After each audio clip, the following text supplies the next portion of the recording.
Պարոն Մովսիսյան, դուք նիստի ժամանակ, երբ որ հարցրեց Լիլիթ Գալստյանը հարցնում էր Հովանավանքի կեղծ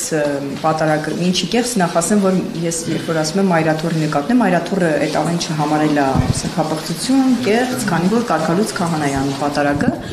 Վարչապետը այդ պատարագին մասնակցում է ոչ թե Հայաստանի Հանրապետության վարչապետ չէ, միշտ ասում է, որ ես հայ առաքելական եկեղեցու հետևորդ եմ, եկեղեցին եմ պաշտպանում, այդ պատարագին էլ այդպես գնացել։ Ինչու է որոշվել, որ հենց դա պետք է ուղիղ հեռարձակել, չէ, որ դա ոչ թե պաշտոնական, այսպես մեծ արարողություն է, այլ հայ առաքելական եկեղեցու շարքային հետևորդներից մեկի մասնակցությամբ պատարագ։ Օրինակ, դուք ինչու եք որոշել, որ դա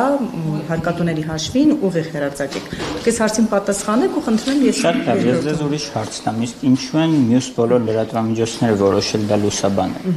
Ես այդ հարցին կպատասխանեմ, որովհետև իրադարձություն է, որը որ հետաքրքիր է հանրությանը, եւ լրատվամիջոցները որոշել են դա լուսաբանել, այդ թվում նաեւ ուղիղ եթերում եւ հանրայինն էլ լուսաբանել։ Ես իրականում Կիրակի օրը տեսա, ինչ որ զարմանք Այսօր էլ խոսեցինք այդ մասին այստեղ, ես զարմանում եմ ընդհանրապես ինչ կա այդտեղ զարմանալու։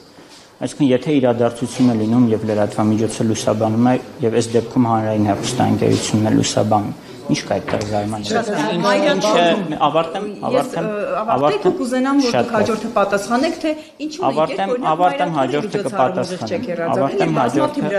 Ավարտեմ հաջորդը պատասխանեմ, հա։ Տեսեք, երբ որ մենք ասում ենք ինչու է այս լրատվամիջոցը այս դեպքում հանրայինը, որը կարող ենք իհարկե հարցնել լուսաբանում, պետք է ունենա ինչ որ տենց հարցը պետք է շարունակություն ունենա։ Ի վերջո իսկ ինչի չի կարող լուսաբանել հանրայինը, ինչի չի կարող հանրայինի լուրերը լրատվական ծառայությունը YouTube-յան էջում ուղիղ եթերը հեռարձակել, երբ որ այդ օրը կարծեմ տասնյակից ավելի, ես գոնե սիրողական նայեցի, տասնյակից ավելի լրատվամիջոցներ ուղիղ եթերում լուսաբանում են, ինչ կար զարմանալու։ Բայց այդպիսի շատ իրադարձություններ կան, որ հանրայինը լուսաբանում չէ, օրինակ Մայրաթոռի այդ հոգևոր միջոցառումները, որ վարում է կաթողիկոսը, որի դեմ է վարչապետը եւ այլն թիմակիցները, դուք դա ուղիղ լուսաբանում եք, բայց տասնյակ լրատվամիջոցներ կանգնում են այնտեղ ու ուղիղ եթեր են տալիս իրենց միջոցներով։ Ինչն է ուղիղ եթեր տալիս։ Օրինակ Մայրաթոռի պատարագի իրադարձությունները։ Դուք ազատությունը հեռուստաընկերություն չի, բայց այստեղ չգիտեմ կան հեռուստաընկերությունների ներկայացուցիչներ, բայց բոլորը տեղյակ են, որ երբ որ լինում է որևէ իրադարձություն Մայրաթոռում, հանրային հեռուստաընկերությունն է ուղիղ եթերը ապահովում։ Վերջին իրադարձությունը, եթե չեմ սխալվում, տաճարի բացման վերահոսման, թե բացման հիմա կարող է ճիշտ չձևակերպեմ արարողություններ, որը կրկին հանրային հեռուստաընկերությունը ապահովում էր ոչ միայն իր, այլև բոլոր հեռարձակողների, այդ թվում նաև on-line հեռարձակողների ուղիղ եթերը հանրային հեռուստաընկերությունն էր ապահովում։ Եվ հանրային թողեք ավարտեմ, թողեք ավարտեմ, ժողովուրդ ջան։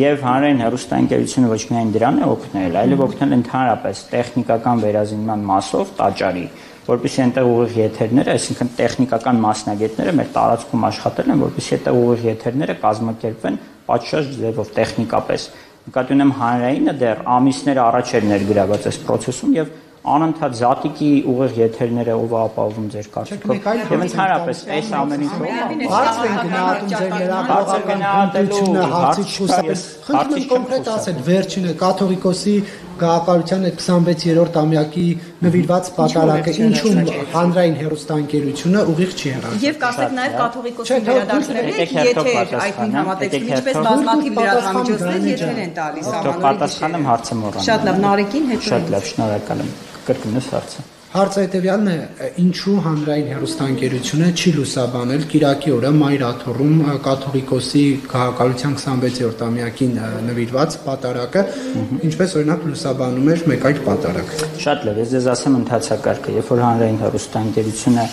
որևէ պատարագ լուսաբանում է, հանրայինին նախապես տեղեկացնում են պաշտոնական նամակով, դիմում են, քննարկվում է, դա տեղանքի զինությունն է կատարվում, դա մեծ աշխատանք է, դա այնպես չի, որ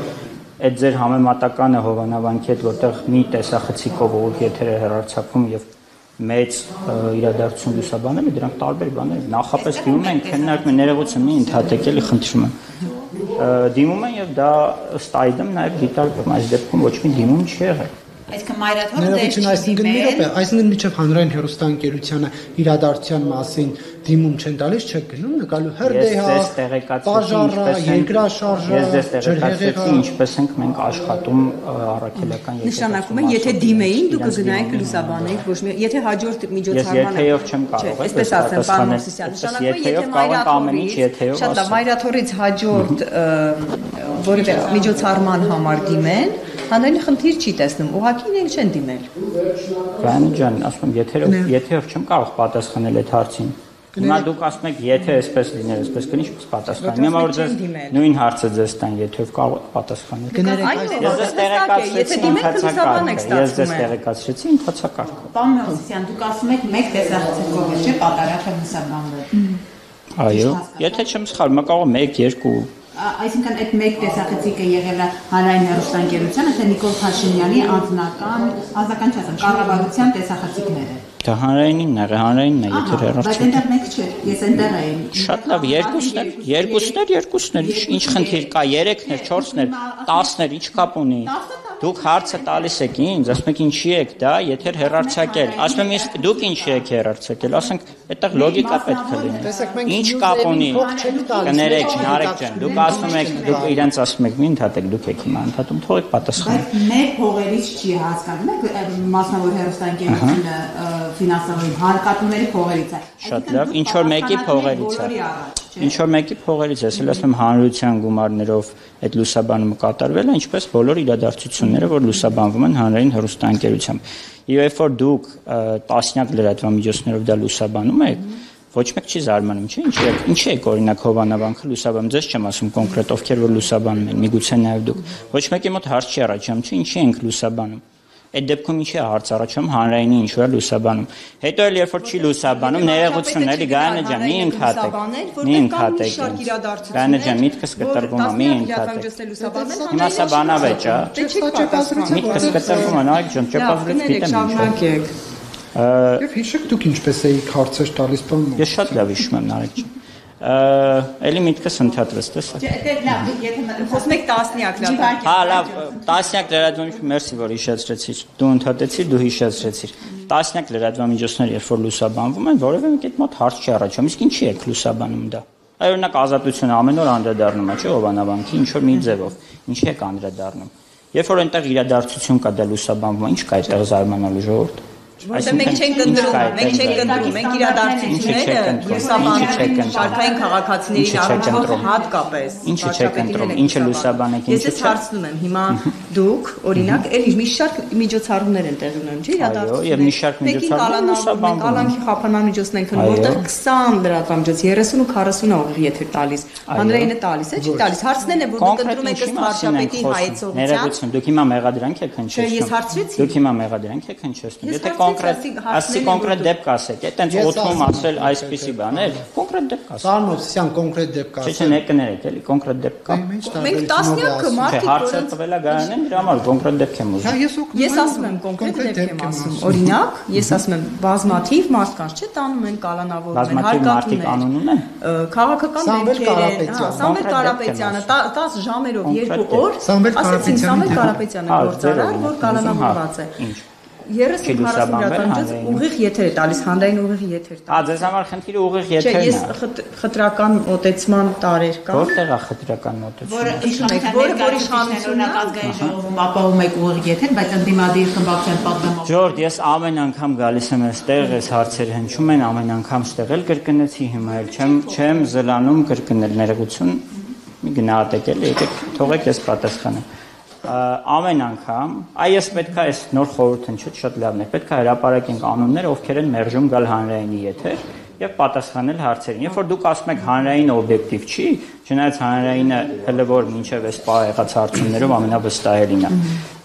Երբ որ դուք ասում եք հանրային օբյեկտիվ չի, ես էլ ձեզ ասում եմ, մի հատ գնացեք հարցրեք այն մարդկանց, ովքեր որ չեն գալիս հանրայինի եթեր, ովքեր որ մինչև այսօրվա նիստը ինչ որ բողոքներ են ունեցել հանրայինից, ուր են այդ մարդիկ։ Ինչի չեն գալիս այդ մարդիկ, Լիլիթ Գալստյանի պես, դրա համար ամեն անգամ ասում եմ շնորհակալ եմ իրեն, որ գալիս է ուղիղ հարցնում է։ Ինչի չեն գալիս, այդ հարցերը մեզ տան, ուղիղ նայելով մեր աչքերի մեջ։ Կամ ինչի չեն գալիս, մեր հրավերներին չեն արձագանքում եւ չեն գալիս եթեր։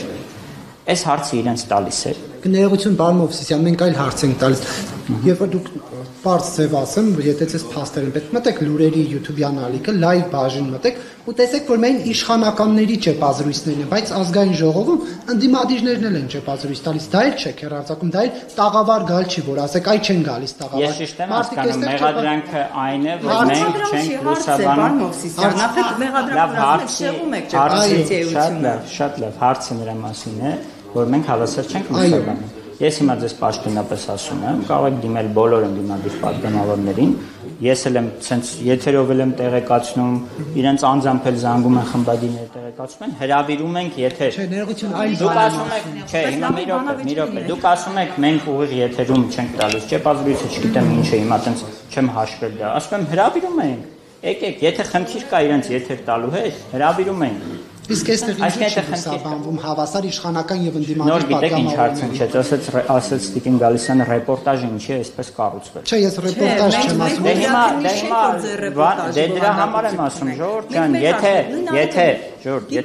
եթե հարցը ամբողջացնեմ, հարցը այն է, որ մենք հավասար չենք լուսաբանում։ Ես էլ ասում եմ ձեզ, հրավիրում ենք բոլոր այն մարդկանց մեր եթեր, ում հավասար չենք լուսաբանում։ Էլ ոնց անենք, որ բայց նա ժանրի այլ տեսակ է հրավիրում։ Ժոր, դա ավելի լավ տեսակ է, երբ որ մարդիկ այդ վատ տեսակով, երբ որ մենք ունենք գործընկերներ, ովքեր տարիներ շարունակ բողոքում են հանրայինից, բայց խուսափում են հրավիրել, խուսափում են գալ հանրայինի եթեր, հարցերին պատասխանելու։ Ինչ վատ փորձ։ Ուղիղ չեք տալիս մարդկանց։ Ասում եմ, ինչ վատ փորձ։ Մեկը գիտեք, որ ասել է, որ մենք մոնտաժել ենք։ Մեկի անունը կտակ, որ մենք մոնտաժել ենք եթեր տալուց ինչ որ հարցազրույց։ Բայց հարցազրույցը այդ եմ ասում, ուրիշ ժանր է։ Ինչ կապ ունի ժանրը։ Այդ ճեպազրույցին խոսացածը չեն կարող գալ եթերում հարցերին պատասխանել։ Բայց ինչու դուք այստեղից չեք տալիս։ Ես հիմա չեմ ասում մենք չենք տալիս։ Ես չեմ ասում մենք չենք տալիս, է։ Մի րոպե, ես չեմ ասում մենք չենք տալիս։ Դա փաստն է։ Հիմա փաստը ես ունեմ ձեռքից։ Ես այսօր ճիշտ եմ։ Հիմա չեք նայելու YouTube-ը բանենք։ Ես ձեզ ասում եմ Ժորժ ջան, եթե մեղադրանքը, ես ձեզ բազմիցս ասել եմ, եթե փաստ կա, հարցումը ուղարկեք արձագանքենք պատճառ։ Ոտքի վրա փաստեր չենք նայելու, բայց ես էլի եմ ասում, եթե այդ մարդիկ բողոքում են, որ այստեղ ճեպազրույց են անում եւ ուղիղ եթերում չեն, ես էլ իրենց կոչ եմ անում, եկեք եթեր, առանց մոնտաժի մասնակցեք հաղորդմանը եւ պատասխանեք հարցերին։ Գիտեք, ինձ մոտ շատ հաճախ տպավորությունը այլընտրանք չեմ առաջարկում եմ իրանց եթեր։ Եվ ինձ մոտ շատ հաճախ տպավորություն է, որ պարզապես մարդիկ խուսափում են հարցերին պատասխանելուց, ոչ թե ուղղակի խնդիր ունեն։